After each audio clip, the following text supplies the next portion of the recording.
Hi friends, അപ്പോൾ നമ്മൾ കഴിഞ്ഞ 2 ക്ലാസ്സുകളിലായിട്ട് 7ാം ക്ലാസ്സിലെ ബേസിക് സയൻസിൻ്റെ 1ാമത്തെ ചാപ്റ്റർ പഠിച്ചുകൊണ്ട് ഇരിക്കുകയാണ്. 1ാമത്തെ ചാപ്റ്ററിൻ്റെ പേര് വിളയിക്കാം നൂറുമേനി. അപ്പോൾ ഇനി നമ്മൾ കഴിഞ്ഞ പാർട്ടിൽ നമ്മൾ ഗ്രാഫ്റ്റിങ്ങും ബഡ്ഡിങ്ങും ലെയറിങ്ങും എന്താണെന്ന് പഠിച്ചു. അതിനൊക്കെയുള്ള എക്സാമ്പിൾസൊക്കെ നോക്കി. അപ്പോൾ ഇനി നമ്മൾ ഇന്ന് വേറൊരു കാര്യമാണ് പഠിക്കാൻ പോകുന്നത്. അപ്പോൾ ഗ്രാഫ്റ്റിങ്ങും ബഡ്ഡിങ്ങും ലെയറിങ്ങും ഒക്കെ എന്തായിരുന്നു? അതൊക്കെ എന്താണ്? നമ്മൾ മികച്ച ഇനം തൈകൾ എങ്ങനെ ഉണ്ടാക്കിയെടുക്കാം എന്നുള്ളതിനുള്ള മെത്തേഡാണ്. ഇനി മികച്ച ഇനം വിത്തുകൾ എങ്ങനെ ഉണ്ടാക്കിയെടുക്കാം എന്നുള്ളതിനുള്ളൊരു മെത്തേഡാണ് നമ്മൾ പഠിക്കുന്നത്. അതാണ് വർഗ്ഗസങ്കരണം. മികച്ച ഇനം വിത്തുകൾ തയ്യാറാക്കിയെടുക്കുന്നതാണ് വർഗ്ഗസങ്കരണത്തിലൂടെയാണ്. അപ്പോൾ വർഗ്ഗസങ്കരണം അഥവാ ഹൈബ്രിഡൈസേഷൻ എന്താണെന്ന് നമുക്ക് നോക്കാം. അപ്പോൾ 2 പിക്ചർ തന്നിട്ടുണ്ട്. 2 മുളക് ചെടിയുടെ പിക്ചറാണ്. രണ്ടിലുള്ള മുളകിന് ഗുണങ്ങൾ വ്യത്യസ്തമാണ്. ഗുണങ്ങൾ ഒന്ന് നീളം കൂടുതലുള്ളത്, നീളം കുറഞ്ഞത്, അങ്ങനെ പല ഗുണങ്ങളും ദോഷങ്ങളുള്ള 2 മുളക് ചെടിയാണ്. അപ്പോൾ ഈ 2 മുളക് ഇനങ്ങളുടെയും ഗുണങ്ങളുള്ള ഒരു മുളക് ചെടി നമുക്ക് ഉണ്ടാക്കിയെടുക്കാൻ എങ്ങനെയാണ് അതിൻ്റെ വിത്ത് ഉണ്ടാക്കിയെടുക്കാനുള്ളതാണ് ഹൈബ്രിഡൈസേഷൻ, അതായത് വർഗ്ഗസങ്കരണത്തിലൂടെയാണ് ഉണ്ടാക്കിയെടുക്കുക. അത് എങ്ങനെയാണ് നമുക്ക് നോക്കാം. അപ്പോൾ നമുക്കറിയാം, പരാഗണം വഴിയാണ് എന്തുണ്ടാകുന്നത്? സസ്യങ്ങളിലെ വിത്തുകളും ഫ്രൂട്ട്സൊക്കെ പരാഗണം വഴിയാണ് ഉണ്ടാകുന്നത്. അപ്പോൾ പരാഗണം തന്നെ ഇങ്ങനെയുണ്ട്, 2 ടൈപ്പ് ഉണ്ട്. സ്വപരാഗണമുണ്ട്, പരപരാഗണമുണ്ട്. അപ്പോൾ എന്താണ് സ്വപരാഗണം? അതായത് ഒരേ ചെടിയിൽ തന്നെ ഒരു സസ്യത്തിൻ്റെ അതേ ചെടിയിലുള്ള 2 പൂക്കൾ തമ്മിൽ നടക്കുന്നതാണ് സ്വപരാഗണം. പരപരാഗണം എന്ന് പറയുമ്പോൾ വ്യത്യസ്ത ചെടിയിലുള്ള പൂക്കൾ തമ്മിൽ. അപ്പോൾ നമുക്കിപ്പോൾ ഇവിടെ എന്താ വേണ്ടത്? വ്യത്യസ്ത ചെടികളുള്ള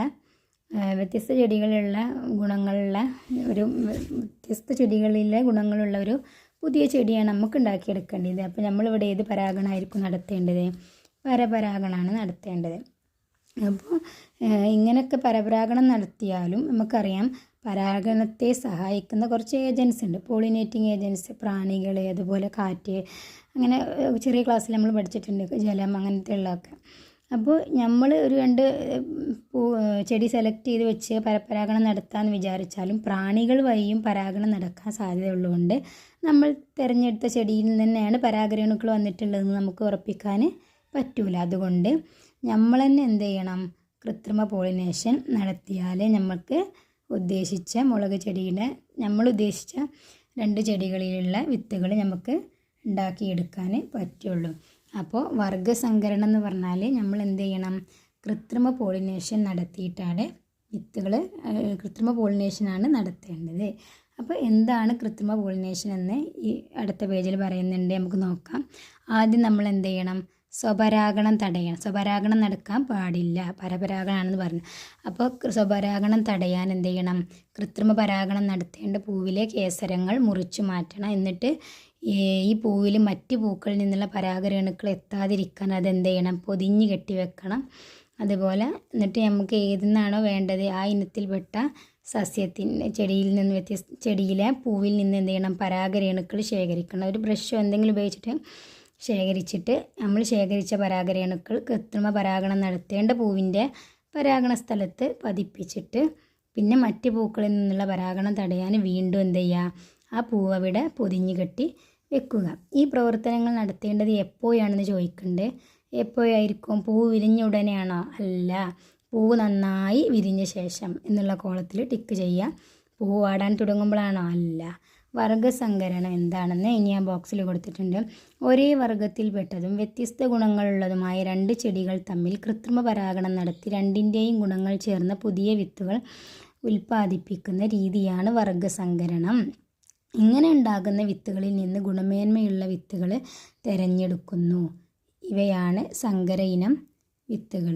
അപ്പോൾ വർഗ്ഗസങ്കരണത്തിലൂടെ നമ്മൾ ഉൽപ്പാദിപ്പിച്ചെടുക്കുന്ന വിത്തുകളാണ് സങ്കര ഇനം വിത്തുകളെന്ന് പറയുന്നത്. അപ്പോൾ നമുക്ക് വർഗ്ഗസങ്കരണം മനസ്സിലായി എന്ന് വിചാരിക്കുന്നു. കൃത്രിമ പോളിനേഷൻ നടത്തിക്കാണ്ട് നമ്മൾ എന്ത് ചെയ്യുക? വിത്തുകൾ ഉണ്ടാക്കുക എന്നുള്ളതാണ് വർഗ്ഗസങ്കരണം എന്ന് പറയുന്നത്. നന്നായി പഠിച്ചു വെക്കുക. ഇനി കുറച്ച് ഇങ്ങനെ ചെയ്ത സങ്കര ഇനം വിത്തുകളാണ് അവിടെ കൊടുത്തിട്ടുള്ളത്. മുളകിൻ്റെ വിത്ത്, ഇതിനൊക്കെ ഒരു പേര് കൊടുത്തിട്ടുണ്ട് സങ്കര ഇനം വിത്തുകൾക്ക്. മുളകിൻ്റെ വിത്തുകളാണ് ഉജ്ജ്വല, ജ്വാലാമുഖി, പയറ്, ജ്യോതിക, ഭാഗ്യലക്ഷ്മി, നെല്ല്, പവിത്ര, അന്നപൂർണ. ഒരുപാടുണ്ട്. ഇത് വെറുതെ നിങ്ങൾക്ക് എക്സാമ്പിൾസ് ആയിട്ട് 2 കൊടുത്തതാണ്. ഒരുപാട് സങ്കരയിനം വിത്തുകളുണ്ട്. നെല്ലിനൊക്കെ ഒരുപാടുണ്ട്. പവിത്ര, അന്നപൂർണ്ണ, ഹ്രസ്വ കുറേ ഉണ്ട്. തെങ്ങിനൊക്കെ ഒരുപാടുണ്ട്. ചന്ദ്രലക്ഷ, ചന്ദ്രശങ്കര, ലക്ഷദ്വീപ്, ഓർഡിനറി, ചാവക്കാട്, കുള്ളൻ, അതൊക്കെ ഇതിലില്ലാത്തതാണ്. കുറേ ഉണ്ട്. ചാവക്കാട്, ഓറഞ്ച്, അത് നിങ്ങൾ പഠിക്കണ്ട. നിങ്ങൾ ഇത്ര ഇതിലുള്ള ടെക്സ്റ്റ് ബുക്കിൽ കൊടുത്തിട്ടുള്ള ഈ എക്സാമ്പിൾസ് മാത്രം പഠിച്ചു വെക്കുക. തെങ്ങ്, ചന്ദ്രലക്ഷ, ചന്ദ്രശങ്കര, വെണ്ട, സൽകീർത്തി, കിരൺ. അപ്പോൾ ഇതൊക്കെ ഈ സങ്കര വർഗ്ഗസങ്കരണത്തിലൂടെ ഇങ്ങനെ ഗുണമേന്മയുള്ള വിത്തുകൾ എവിടെയാണ് ഉൽപ്പാദിപ്പിക്കുന്നത്? നമുക്കറിയാം കാർഷിക ഗവേഷണ കേന്ദ്രങ്ങളിലാണ്. നമ്മൾക്കറിയാം നമ്മളെ കേരളത്തിൽ ഒരുപാട് കാർഷിക ഗവേഷണ സ്ഥാപനങ്ങളുണ്ട്. അതിൽ ഏറ്റവും ഇമ്പോർട്ടൻ്റ് ആയ കാർഷിക ഗവേഷണ കേന്ദ്രങ്ങളാണ് കൊടുത്തിട്ടുള്ളത്. ആദ്യം തന്നെ നമുക്കറിയാം നമ്മൾ കേരള കാർഷിക സർവകലാശാല എവിടെയാണ്? തൃശ്ശൂർ മണ്ണുത്തിയിലാണ്. കേരളത്തിലെ ഏറ്റവും പ്രധാനപ്പെട്ട കാർഷിക ഗവേഷണ കേന്ദ്രമാണ് കേരള അഗ്രികൾച്ചർ യൂണിവേഴ്സിറ്റി. വിവിധ ഇനം അവിടെ എന്തൊക്കെയുള്ളത്? വിവിധ ഇനം വിളകൾ, മൃഗങ്ങൾ, പക്ഷികൾ മുതലായവയെക്കുറിച്ചുള്ള ഗവേഷണങ്ങളും വിജ്ഞാന വ്യാപന പരിപാടികളുമാണ് ഇവിടെ മുഖ്യമായിട്ടും നടത്തി വരുന്നത്. ഇതിൻ്റെ വേറെ ബ്രാഞ്ചസൊക്കെ വേറെ സ്ഥലങ്ങളിലായിട്ടുണ്ട്. ഇനി രണ്ടാമത്തെ സ്ഥാപനം ഒന്ന് നമ്മൾ പറഞ്ഞു കേരള കാർഷിക സർവകലാശാല മണ്ണുത്തി തൃശ്ശൂർ. ഇത് വെരി ഇമ്പോർട്ടൻ്റ് ആണ്, നന്നായിട്ട് പഠിക്കണം. പിന്നെ കേന്ദ്ര കിഴങ്ങുവിള ഗവേഷണ കേന്ദ്രം എവിടെയാണ്? തിരുവനന്തപുരം ശ്രീകാര്യത്താണ്. കിഴങ്ങ് വിളകൾ അറിയുമ്പോൾ അതിനെപ്പറ്റി നടത്താനുള്ള സ്ഥാപനം. പിന്നെ rubber research institute Kottayam. Rubber എന്ന് കേട്ടാൽ ഒന്നും നോക്കണ്ട, കോട്ടയം. അത്യുൽപാദന ശേഷിയുള്ള വിവിധ ഇനം റബ്ബർ ഉൽപ്പാദിപ്പിച്ചെടുക്കും. പിന്നെ കേന്ദ്ര തോട്ടവിള ഗവേഷണ കേന്ദ്രം എവിടെയാണ്? കാസർഗോഡ്. തോട്ടവിള അറിയുമ്പോൾ തെങ്ങ്, കവുങ്ങ്, കൊക്കോ തുടങ്ങിയവയെക്കുറിച്ചൊക്കെ പഠനം നടത്താനാണ് കേന്ദ്ര തോട്ടവിള ഗവേഷണ കേന്ദ്രം എന്ന് പറയാം. അപ്പോൾ നമുക്ക് ഇതിൻ്റെ നെക്സ്റ്റ് പേജിൽ നമുക്ക് അതിൻ്റെ പിക്ചർ കൊടുത്തിട്ടുണ്ട്. CPCRI central plantation crop research ഇൻസ്റ്റിറ്റ്യൂട്ടാണ്. CPCRI കാസർഗോഡാണ്. അതിൻ്റെ പിക്ചർ അവിടെ കൊടുത്തിട്ടുണ്ട്. നമുക്കറിയാം ഇപ്പം നമുക്ക് കൃഷി നന്നായിട്ട് വിളവ് നന്നായിട്ട് കിട്ടണമെങ്കിൽ നമ്മൾ നല്ല വിത്ത് സെലക്ട് ചെയ്യണം, നടീൽ വസ്തുക്കൾ സെലക്ട് ചെയ്യണം എന്നൊക്കെ ഫസ്റ്റ് പറഞ്ഞു. ഈ വിത്ത് മാത്രം നന്നായപ്പോൾ മതിയോ? ഒരു വിത്ത് മാത്രം നല്ലതായിട്ട് നമുക്ക് എന്ത് ചെയ്യാൻ പറ്റുമോ? നല്ല വിളവ് കിട്ടുമോ? ഇല്ല. അപ്പോൾ ഇവിടെ 2 കുട്ടികൾ പറയുന്നുണ്ട്. ഒരു കുട്ടി വെണ്ട കൃഷി ചെയ്തതാണ്. അപ്പോൾ ഇത് സൽകീർത്തിയാണ്. എന്താണ് സൽകീർത്തി? നമ്മൾ പറഞ്ഞല്ലോ വെണ്ടൻ്റെ സങ്കര ഇനം വിത്താണ്, നല്ലൊരു വിത്താണ്. അപ്പോൾ അവർ സൽകീർത്തി ഇനമാണ് ഇത്, നിറയെ കായകൾ കണ്ടോയെന്ന് ചോദിച്ചപ്പോൾ മറ്റേ കുട്ടി പറയാണ് ഞാനും സൽകീർത്തി തന്നെയാണ് നട്ടത്, പക്ഷേ എനിക്ക് എന്ത് ചെയ്യില്ല, പ്രതീക്ഷിച്ച വിളവ് കിട്ടിയിട്ടില്ല, വിളവ് കുറഞ്ഞു പോയി. അതെന്തുകൊണ്ടായിരിക്കും അങ്ങനെ സംഭവിച്ചിട്ടുണ്ടാവുക? രണ്ടാളും മികച്ച ഇനം നല്ല സങ്കര ഇനം വിത്താണല്ലോ സൽകീർത്തി വെണ്ടൻ്റെ. എന്നിട്ടും എന്താണ് രണ്ടാൾക്കും വിളവ് കിട്ടാഞ്ഞത്? അപ്പോൾ നമുക്ക് മനസ്സിലാക്കാൻ പറ്റും വിത്ത് മാത്രമല്ല ഘടകങ്ങൾ, വേറെയും ഘടകങ്ങളെ ആശ്രയിച്ചിട്ടാണെന്നില്ലേ വിളവ്. വേറെയും ഘടകത്തെ ആശ്രയം ഏതൊക്കെയാണ്? വളക്കൂറുള്ള മണ്ണ്, കീടനിയന്ത്രണം, പിന്നെ ബാക്കി നമ്മളോട് പൂരിപ്പിക്കാൻ പറയുന്നുണ്ട്. വളക്കൂറുള്ള മണ്ണും അതുപോലെ കീടനിയന്ത്രണവും ശരിയായ പരിചരണവും വേണമല്ലേ, നല്ല പരിചരണം, സൂര്യപ്രകാശം, നമ്മൾ പറഞ്ഞു ജലസേചനം നടത്തണം, അങ്ങനെയുള്ള ഒരുപാട് കാര്യങ്ങളുണ്ട്. പിന്നെ അതുപോലെ കീടങ്ങളെ നിയന്ത്രിക്കണം. അപ്പോൾ വളക്കൂറുള്ള മണ്ണുണ്ടാവണമെങ്കിൽ നമ്മൾ എന്ത് ചെയ്യണം? വളപ്രയോഗം നടത്തണം അല്ലേ, ശരിയായ രീതിയിൽ വളപ്രയോഗം നടത്തണം. ഇപ്പോൾ ഏതൊക്കെ വളങ്ങളാണെന്ന് അവിടെ കൊടുത്തിട്ടുണ്ട്. ഏതൊക്കെ വളങ്ങളാണ് നമ്മൾ സാധാരണയായിട്ട് നമ്മുടെ പ്രദേശത്തൊക്കെ കർഷകർ ഉപയോഗിക്കുന്ന വളങ്ങൾ ഏതൊക്കെയെന്ന് ചോദിക്കുന്നുണ്ട്. 2 അവിടെ കൊടുത്തിട്ടുണ്ട്. ചാണകം, യൂറിയ, പിന്നെ എന്തൊക്കെയാണ് നമുക്കറിയാം വളങ്ങൾ ഫില്ല് ചെയ്ത് കൊടുക്കുക. പച്ചില വളം, അതുപോലെ കമ്പോസ്റ്റ് വളം, കോഴിക്കാഷ്ടം അങ്ങനത്തെ ഓരോന്നും ഇല്ലേ. പിന്നെ NPK വളം, അതുപോലെ അങ്ങനെ ഒരുപാട് വളങ്ങളുണ്ട്. അപ്പോൾ ഇവിടെ പിക്ചർ കൊടുത്തിട്ടുള്ള വളങ്ങൾ നമ്മൾ ജൈവ വളങ്ങളെന്നും രാസവളങ്ങളെന്നും തരം തിരിച്ച് പട്ടികപ്പെടുത്താനാണ് പറഞ്ഞിരിക്കുന്നത്. ജൈവവളങ്ങളെന്ന് പറഞ്ഞാൽ നമ്മൾ സാധാരണ നമ്മൾ ഉപയോഗിച്ച് വരുന്ന വളങ്ങൾ. രാസവളങ്ങൾ പറഞ്ഞാൽ ആവശ്യമായ ഇത് മാത്രം ചേർത്തിട്ട് അവരുണ്ടാക്കിയെടുത്ത ഇതാണ് രാസവളങ്ങൾ. ആവശ്യമായ ഒരു ഇതുണ്ടാവുമല്ലോ, ധാതുക്കൾ, അത് ചേർത്തിട്ട് ഉണ്ടാക്കിയെടുത്തതാണ് രാസവളങ്ങൾ. അപ്പോൾ ജൈവവളങ്ങളും രാസവളങ്ങളും പട്ടികപ്പെടുത്തുക. അപ്പോൾ എന്താണ് ഇനി അടുത്ത ബോക്സിൽ കൊടുത്തിട്ടുള്ളത്? ജൈവവളങ്ങളും രാസവളങ്ങളും തമ്മിലുള്ള വ്യത്യാസങ്ങൾ എന്തൊക്കെയാണ്? ജൈവവളങ്ങൾ അറിയുമ്പോൾ ജൈവവസ്തുക്കളിൽ നിന്ന് ലഭിക്കുന്നതാണ് ജൈവവളം. അതുപോലെ രാസവസ്തുക്കൾ ഉപയോഗിച്ച് നമ്മൾ വ്യാവസായികമായി നിർമ്മിക്കുന്നതാണ് രാസവളങ്ങൾ. പിന്നെ ജൈവവളം എന്തായിരിക്കും? കൂടുതൽ അളവിൽ ചേർക്കേണ്ടി വരും. പക്ഷേ രാസവളം എന്തായാലും കുറച്ച് അളവിൽ കൊടുത്താൽ മതി. ജൈവവളം എന്താണ്? മണ്ണിനൊരു ദോഷവും വരുത്തുന്നില്ല. രാസവളങ്ങൾ എന്ത് ചെയ്യും? അമിതമായിട്ട് ഉപയോഗിച്ച് കഴിഞ്ഞാൽ അത് മണ്ണിൻ്റെ ഘടനയെ ബാധിക്കും. പിന്നെ ജൈവവളങ്ങൾ പറഞ്ഞാൽ നമുക്ക് അറിയില്ല അതിലെന്തൊക്കെയുള്ളത്, എല്ലാം ആണ് കിട്ടും. ഒരു നിശ്ചിത ഘടകം മാത്രമായിട്ട് നമുക്ക് കൊടുക്കാൻ പറ്റില്ല. ഓരോ ഏതൊക്കെ മണ്ണിന് ആവശ്യമായ ധാതുക്കൾ നമുക്ക് അറിയാം, പക്ഷെ അത് ഇന്നത് ഇറങ്ങാണ്ട് നമുക്ക് ഇട്ട് കൊടുക്കാൻ പറ്റില്ല. പക്ഷേ രാസവളങ്ങളാകുമ്പോൾ നമുക്ക് ആവശ്യമുള്ള ഘടകം മാത്രമായിട്ട് കൊടുക്കാം, ചേർത്ത് നമുക്ക് ഉണ്ടാക്കുന്നതാണല്ലോ, നമ്മൾ കൃത്രിമമായിട്ട് ഉണ്ടാക്കണമാകുമ്പോൾ നമുക്ക് അതിനാവശ്യമുള്ള ഘടകങ്ങൾ അതിൽ ചേർത്തിട്ട് നൽകാം. ഇത്രയാണ് ജൈവവളങ്ങളും രാസവളങ്ങളും തമ്മിലുള്ള വ്യത്യാസം. പിന്നെ നമുക്കറിയാം വളപ്രയോഗം കഴിഞ്ഞാൽ നമ്മൾ എന്താ കീടനിയന്ത്രണം, അതാണ് പിന്നെ നമുക്ക് നമ്മളെ വിളവിനെ ബാധിക്കുന്ന ഒരു ഘടകമാണ് കീടനിയന്ത്രണം. അപ്പോൾ ഇവിടെ കുറച്ച് കർഷകർ പറയുന്നതാണ്. ഒരു കർഷകൻ പറയുന്നത്, ഞാൻ നന്നായി കീടനാശിനി തളിക്കും, അതുകൊണ്ട് തന്നെ ഒറ്റ പ്രാണിയുമില്ല. പിന്നെ മറ്റേ കർഷകൻ പറയാണ്, ഞാൻ വിളക്ക് കെണി അങ്ങനെയൊക്കെ വെച്ചിട്ട് പ്രാണിനെ നശിപ്പിക്കും. ഒരാൾ പറയുകയാണ്, ഞാൻ പുകയില കഷായമാണ് തളിക്കുന്നത്, അതുകൊണ്ട് തന്നെ പ്രാണികൾക്ക് കുറേയൊക്കെ കുറവുണ്ട്. അപ്പോൾ നമ്മളെ തവള പറയുകയാണ്, എനിക്ക് പ്രാണികളെ വലിയ ഇഷ്ടമാണ്, ഞാൻ എത്ര കിട്ടിയാലും എന്ത് ചെയ്തും അകത്താക്കുമെന്ന് പറയാനില്ല, ഞാൻ എത്ര കിട്ടിയാലും തിന്ന് തീർക്കുമെന്ന് പറയാണ്. അപ്പോൾ ഇവരൊക്കെ എന്താണ് ഉദ്ദേശിക്കുന്നത്? അപ്പോൾ ഒരാൾ രാസകീടനാശിനികളായിരിക്കും ഉപയോഗിക്കുന്നുണ്ടാവുക. അപ്പോൾ ഒറ്റ പ്രാണിയും ഇല്ല എന്ന് പറഞ്ഞാൽ എല്ലാം നശിച്ചു പോകുന്നുണ്ട് അത് അടിക്കുമ്പോൾ. പക്ഷേ അതുകൊണ്ട് എന്താണ് നമുക്ക് ആവശ്യമായിട്ടുള്ള നല്ല കീടങ്ങളും എന്ത് ചെയ്യാണ് അതിൽ നശിച്ചു പോകണം. അപ്പോൾ കീടനിയന്ത്രണ മാർഗ്ഗങ്ങൾ എന്തൊക്കെയാണെന്നുള്ളതാണ് ഇനി പറയാൻ പോകുന്നത്. ജൈവ നിയന്ത്രണം എന്ന് പറഞ്ഞാൽ നമുക്കറിയാം, ഈ വട്ടച്ചായ അതായത് ലേഡി ബഗ് പോലുള്ള ഷഡ്പദം ചെടികളിൽ വളരുന്ന പല കീടങ്ങളെ എന്ത് ചെയ്യുന്നുണ്ട്, തിന്ന് നശിപ്പിക്കുന്നുണ്ട്. അപ്പോൾ ഇത്തരത്തിലുള്ള മറ്റൊരു മിത്രകീടമാണ് അങ്ങനെ നശിപ്പിക്കുന്ന ഡൈക്കോഗ്രാമ എന്ന് പറയുന്നത്. ഇതുപോലെ തവള, അതുപോലെ അരണ, ഓന്ത്, വണ്ട് തുടങ്ങിയ ജീവികളൊക്കെ വിളകളെ ബാധിക്കുന്ന കീടങ്ങളെ തിന്ന് നശിപ്പിക്കുന്നുണ്ട്. അപ്പോൾ ഇങ്ങനെ ജീവികൾ കീടങ്ങളെ നശിപ്പിക്കുന്ന രീതിയാണ് ജൈവ നിയന്ത്രണം. ഇത്തരം കീടനിയന്ത്രണമാണ് ജൈവ നിയന്ത്രണം. കീടനാശിനികൾ പ്രയോഗിക്കുമ്പോൾ എന്താണ് പ്രശ്നം? ഈ എന്താ പറയുക, കീടങ്ങളും നശിക്കും, അതുപോലെ മിത്രകീടങ്ങൾ, അതായത് കീടങ്ങളെ തിന്ന് നശിപ്പിക്കുന്ന ഈ മിത്രകീടങ്ങളുണ്ടല്ലോ അതും നശിക്കും. അതാണ് രാസകീടനാശിനി ഉപയോഗിച്ചുള്ള ഒരു ദോഷം.